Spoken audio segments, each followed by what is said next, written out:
brought to you by Chandigarh University Uttar Pradesh campus.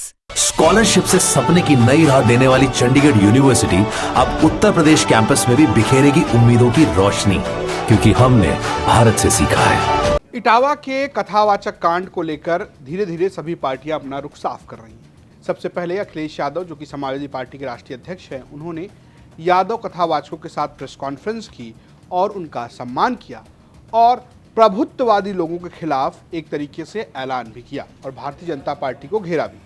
वहीं Bharatiya Janata party की तरफ से ब्रजेश पाठक ने बात की और उन्होंने कहा कि कोई ऐसे किसी तरीके से भगवान का अपमान कैसे कर सकता है। लेकिन इन सबके बीच जो शांत थी वो थी मायावती। बसपा सुप्रीमो मायावती ने भी अपना रुख साफ कर दिया है। उन्होंने इस पूरे मामले में दोनों पार्टियों यानी बीजेपी और समाजवादी पार्टी पर आरोप लगाया है कि ये लोग वोट हासिल करने के लिए उत्तर प्रदेश में जातीय संघर्ष को बढ़ावा दे रहे हैं। कई धार्मिक कार्यक्रमों को लेकर जो जातीय उन्माद, टकराव व हिंसा की स्थिति पैदा की जा रही है तथा कहीं जातिवादी मानसिकता के तहत खासकर दलित एवं अन्य उपेक्षित वर्गों के लोगों का जो शोषण, अत्याचार व उत्पीड़न आदि किया जा रहा है, ये भी कोई अच्छी बात नहीं है, बल्कि अपने राजनीतिक स्वार्थ की पूर्ति के लिए आपसी भाईचारा बिगाड़ने वाली वास्तव में संविधान की सही मंशा के विरुद्ध ये कार्य होगा तो इसे लोग बर्दाश्त नहीं करेंगे, जिससे सभी को बचना चाहिए।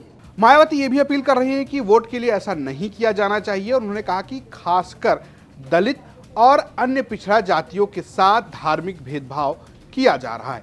आपको बता दें कि इटावा में 22 जून को एक भागवत कथा का आयोजन किया गया था। आरोप यह है कि इसमें जो कथावाचक थे वो यादव जाति के थे। उन्होंने कथित तौर पर अपनी जाति छुपाई और इसके बाद मामला इस कदर बढ़ा कि उनके साथ अमानवीय व्यवहार किया गया। आरोप यह है कि उनकी चुटिया काटी गई, उनके सर से बाल काटे गए, उनके नाक रगड़वाए गए और उनसे गाड़ियों में हवा भरवाया गया। आरोप यह भी है कि शुद्धिकरण के नाम पर उनके ऊपर मानव मूत्र का छिड़काव किया गया।